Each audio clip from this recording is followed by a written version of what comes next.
তোরাই লিখে আছে, তাহলে আমি উচ্চারণ করতেছি না। ওনাকে তো আমরা তো অন্য কোনো জায়গায় দিলে প্রথমত গায়ে হাত দিই, ওনাকে উপর থেকে হইল কোরবানি। তো গরু একটা ছুটি লইছি 55,000 টাকা দিয়ে। 50 বছরও সামর্থ্য হয়নি কুরবানি দেয়ার, কিন্তু এবার দিলেন আস্ত একটি গরু। শুধু তাই নয়, ভাঙা টিনের ঘরের পাশেই তরতর করে উঠেছে পাকা দালান। এ যেন চাঁদাবাজি মামলায় গ্রেফতার বৈষম্য বিরোধী ছাত্র আন্দোলনের নেতা আব্দুর রাজ্জাক রিয়াদের বাড়িতে রাতারাতি আলাদ্দিনের চেরাগ মিলেছে। রিকশাচালক বাবার অভাব অনটনের সংসারে বড় হলেও গত 1 বছরে বাড়িতে উঠেছে পাকা দালান। পড়ছেন বেসরকারি বিশ্ববিদ্যালয়ে, ব্যবহার করছেন দামি মোটর সাইকেল। সোমবার তার নোয়াখালীর সেনবাগের নবীপুরের বাড়িতে গিয়ে দেখা গেছে পাকা ভবন তৈরির কাজ চলছে। প্রায় 2.5 মাস আগে ভবনটির নির্মাণ কাজ শুরু হয়ে গত সপ্তাহে দেওয়া হয়েছে ছাদ ঢালাই।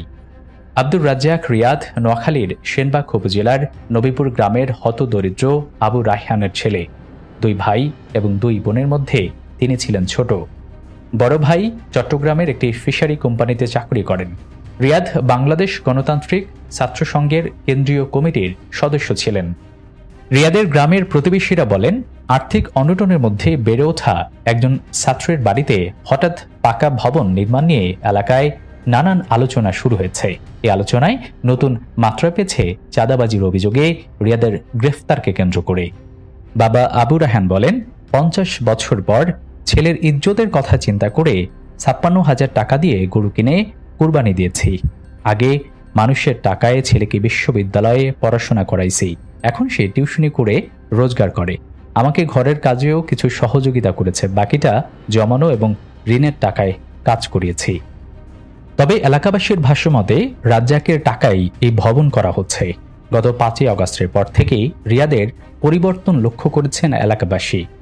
বাড়িতে এলেই দাপটের সঙ্গে কথা বলতেন, কিন্তু তিনি আগে ছাত্রলীগের রাজনীতির সঙ্গে যুক্ত ছিলেন কাদের মির্জা সহ আওয়ামী লীগ নেতাদের ঘনিষ্ঠ।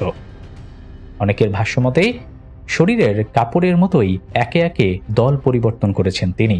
যখনই সুযোগ পেয়েছেন বড় বড় নেতার সাথে সেলফি তুলেছেন।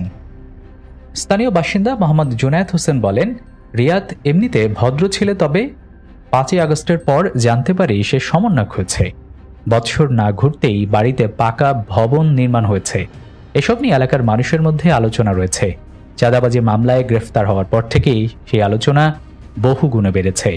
আরেক প্রতিবেশী সুলাইমান বলেন, রিয়াদ এখন কোটি টাকার মালিক, বাড়িতে পাকা ভবন করেছে, দামি বাইক কিনেছে, আরও নানান কথা শোনা যায়। রবিউল ইসলাম নামের আরেক বাসিন্দা বলেন, একজন ছাত্র কি করে এত টাকার মালিক হয় সেটা ভেবে কুল পান না তারা।